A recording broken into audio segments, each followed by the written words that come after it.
Welcome to Sens Talk.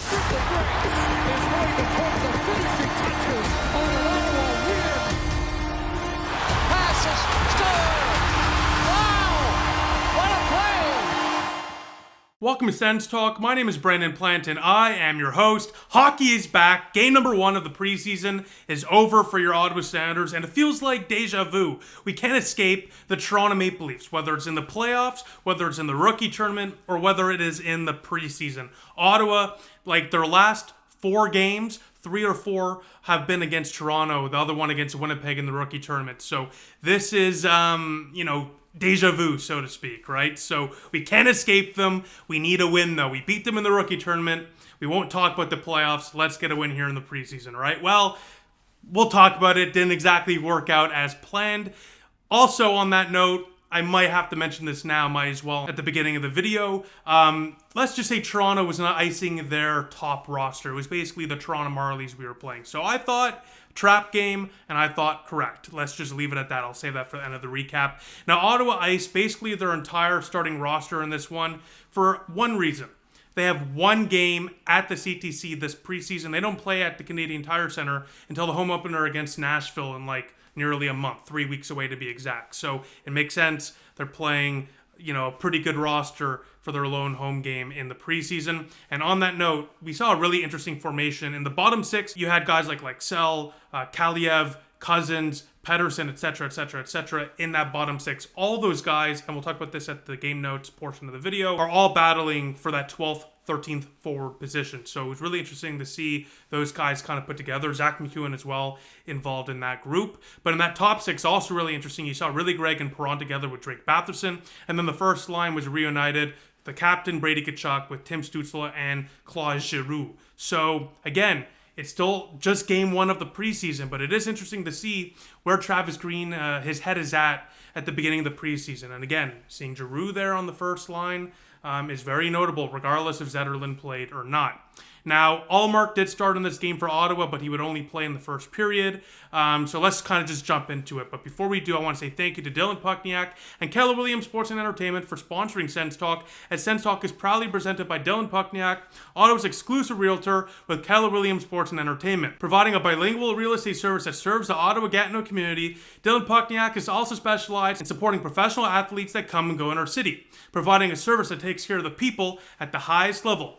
For a realtor experience that puts you and your needs first, visit dylanpuckniak.kw.com. That is dylanpuckniak.kw.com to find out more today. Again, thank you to Dylan Puckniak and Keller Williams Sports and Entertainment for sponsoring Sens Talk. Now with that, let's jump into the first period of play of game number 1 of the preseason. Let's go. Sens hockey is back, and oh no, it truly is back, is it not? 90 seconds in, 1-0 Toronto. First shot, first goal. It's like the Sens never left. You know what I mean? And this one was kind of tough because moments before, Tim Stützle had a great chance out front. He was dazzling all night, especially on this play here. He couldn't put it home. But the Leafs backed the other way. They put it home. Nicholas Manapalo here behind the net with a bad pass to Nick Cousins, who had 2 guys on him. Cousins can't corral that puck and then loses his man. And Yarncroc just drives to the net. Cousins doesn't do much there. And Manapalo lets him walk right into the net. And he beats, Allmark there on a nice little move in tight to open up the scoring for Toronto to make it 1-0. Again,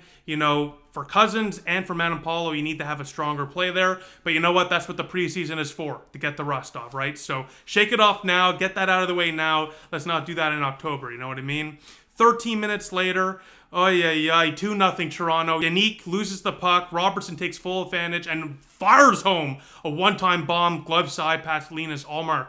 A great shot for Robertson, one of the few NHLers in this roster for the the Maple Leafs. And the Toronto Maple Leafs, Marlies, whatever, take the lead and extend it to make it 2-0. And then 5 minutes later, holy cow, this is not how you want to start your preseason, that's for sure. Villeneuve from the point, from distance on the power play, makes it 3-0 Toronto. This was a bit of a floater. Originally, I thought Allmark definitely should have had that. I still hold that position. However, I will say this. It looked like Clevin might have got a piece of it with his glove. He was waving his hand in the way. By the way, Clevin, it's the preseason. This game doesn't matter. Get your hand out of the way. You know what I mean? Don't get your hand in there. We need you healthy for the regular season, and we'll talk about that later. He might not be. Again, I don't think that's going to be the case, but he did leave the game early. But that's a goal regardless. Allmark probably wants to have. That's a shot from distance.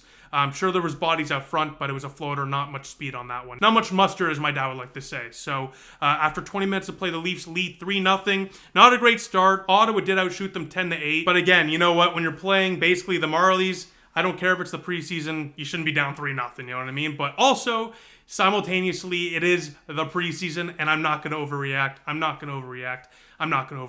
I said that to myself probably a million times during the first period of play. So we're going to hold that. I promised myself I wouldn't overreact, so I'm not going to. To the second period of play we go, and Allmark was not in for the remainder of the game. Sogard would take over, friend of the show, shout out to him, for period number 2 and period number 3. Allmark would finish the day with 5 saves on 8 shots. He was also not on the bench for the second period and the remainder of the game, which is a little interesting. Usually he would be there. And, I don't think it's an injury or anything. I am just a little curious on what that is about, purely because Allmark is a great teammate, so I don't think he would just leave the bench for no reason. So I'm sure something went down. Hopefully nothing too serious. And hopefully he's okay and I'm overreacting. Hopefully. Anyways, to the second period we go, and 2 minutes in, Ottawa gets their first goal on the preseason. It's the Riddler, Ridley Gregg, putting it home on the rebound. Of course, Ridley Gregg scores against the Toronto Maple Leafs. Who else would?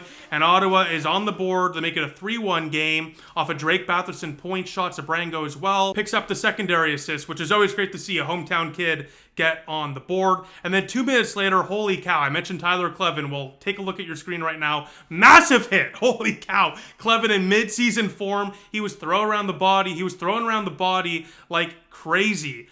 In this one, basically has not missed a step is what I'm trying to say.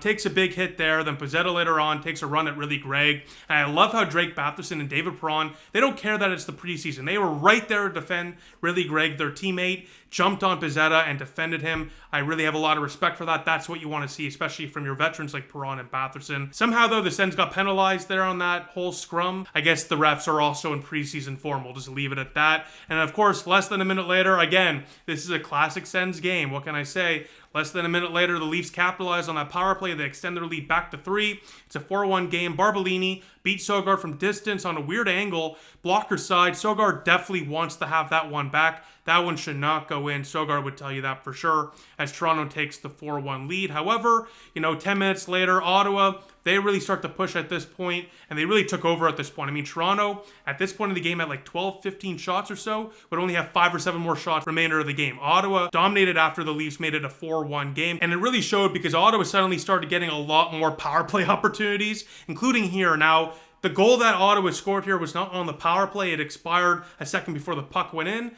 But the formation was a penalty kill formation for the Leafs. They had 4 guys out there. It's essentially a power play goal for Arthur Kaliyev as Ridley Gregg feeds him in the slot. He puts it home right on the doorstep to cut the lead to 2 once again. Arthur Kaliyev, one of those guys that is on the bubble, looking to force his name into that conversation of that 12th, 13th forward, a guy that could potentially be brought into the lineup to infuse some offense. He's got a great shot. We saw it there, and Ottawa is only down by 2 after 40 minutes of play. And a nice quick passing play on this goal on the power play, even though the goal doesn't count as a power play goal, on the power play by Ridley Gregg and David Perron. Perron had a great night, not going to lie. He had 2 assists on the night, Ridley Gregg 2 points as well. So both guys really did their job, and you would expect nothing less from the two against especially, the Toronto Marlies essentially, right? But regardless of all that, the pros, the analysts, they're always going to tell you this. The preseason isn't about the wins and losses. It's about the established guys getting their reps in and getting a flow for the game again, which clearly Perron and Batherson and Gregg and whatnot have,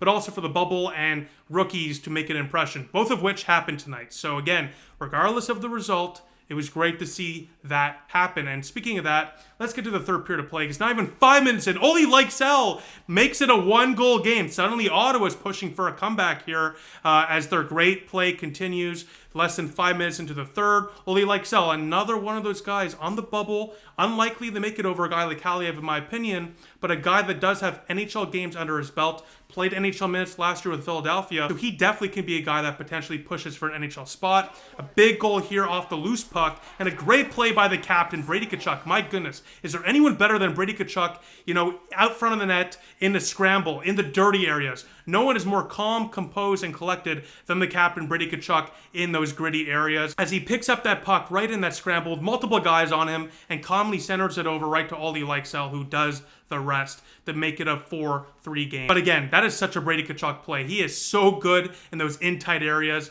And again, only the elite players can make things like that look easy, and that's what Brady Tkachuk is. But unfortunately, Ottawa would push and push and push for the remainder of that third period of play, and ultimately they did play well.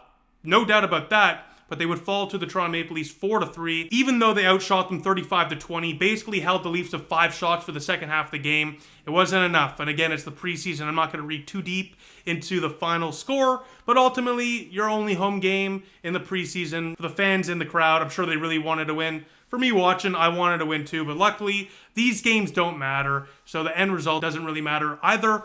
But ultimately, you probably want to win against like the Toronto Marlies. But again, look, this is what the preseason is for. Shake off the rust, you know what I mean? So with that, let's jump right into the game notes and a few interesting developments on the special teams today for the Ottawa Senators. Firstly, Arthur Kaliyev and Lykesell got power play time on the first wave. So that was really interesting to me to see Travis Green give those two guys, both who are pushing, again, to be the 12th, 13th forward, power play minutes. And on the opposite side of things, on the penalty kill, we saw Tim Stützle and Claude Giroux get penalty kill time as well. We also saw the diamond formation return for the penalty kill, which of course conceded a goal, because why wouldn't it?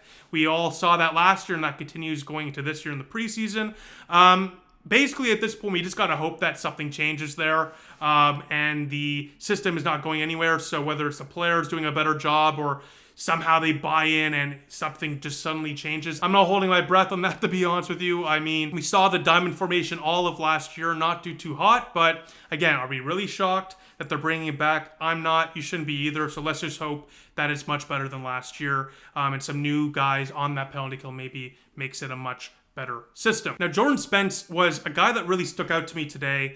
He was really moving that puck around a lot. And the fact, I got to say this, the fact that our third pairing going into the year, more likely than not, it's going to be Tyler Kleven and Jordan Spence. I mean, is this the best Senators D-core since 2007? I'm genuinely asking. I say yes. You got a first pairing of Sanders and Zub, a second pairing of Shabbat Jensen, and a third pairing of Kleven Spence. That is arguably one of the best defensive groups in the National Hockey League. Maybe I'm biased. I am a Sens guy after all, but that is elite. You can roll out all three of those pairings against the first line of any team, and I would be comfortable with them doing so. Again, Jordan Spence, a top 4 guy for LA last year. Kleven, he can play top 4 minutes, only getting better. Young defenseman. You got Sanderson, you got Zub. These guys dominate. Sanderson specifically, arguably a top 10, top 5 defenseman in the NHL. And then you got experience there on the second pair with Shabbat and Jensen. So that is so really reassuring going into the regular season. Again, 6 defensemen that can all play against the top line of another team is something we haven't had in over a decade, and many teams would die for. So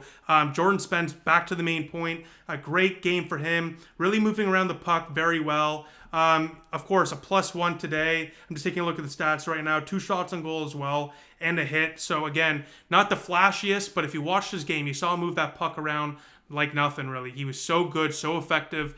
It's just natural to him. So having that kind of a puck mover on your third pairing, whoo! I'm fired up. You got some elite puck movers on that back end, and that's only going to create more offense for your Ottawa Senators. Now, speaking of offense, Arthur Kaliyev and Lykesell both scored today, which is really interesting because both are guys that are absolutely going to compete to be that 12th, 13th forward. Those are 2 guys who have played NHL games. They're not really prospects anymore. They're kind of what they are, and they are desperately pushing not to be a Belleville Senator, but to be an Ottawa Senator. Kaliyev, for example, I would love for him to be the 13th forward, to be honest with you.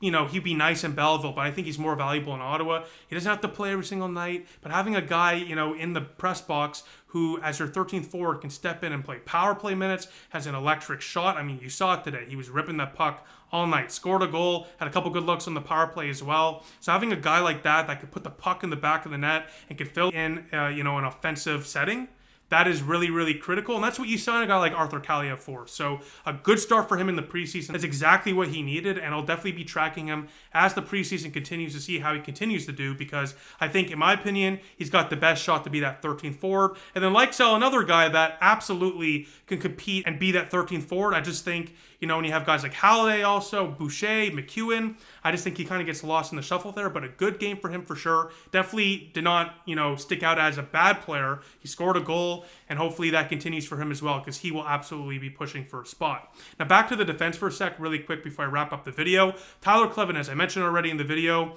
got hurt. Look at your screen now. He fell awkwardly into the boards there. Looks like a shoulder injury. The Sportsnet broadcast showed him on the bench holding his shoulder. He kind of waved off the training staff, so it kind of looks like it's more precautionary, and he seemed to be okay. No reason to rush him back or get him out there for a preseason game, so I'm assuming all is okay. It's just precautionary. I will check my phone right now for an update. Is there any update? No update. So again, I'm assuming all is okay with him, and of course Allmark as well, who also was not on the bench after the first period of play. Now with that, the next Sens game is on Tuesday against the Toronto Maple Leafs. Again, we can't escape the Leafs at 7 o'clock Eastern Time. I won't have a video for that one, unfortunately. It's Rosh Hashanah. By the way, Shana Tova. Happy New Year to anyone that celebrates. But I should have a video out on Wednesday going over something fun. We'll figure that out, and I'll have that out for you guys on Wednesday. But besides that, thank you all for watching. And again, win or loss, it's just great to have some Sens hockey back. Let's start to sweat about losses when the games actually matter. So with that, thank you all for watching. I'll see you all soon. Go Sens, go.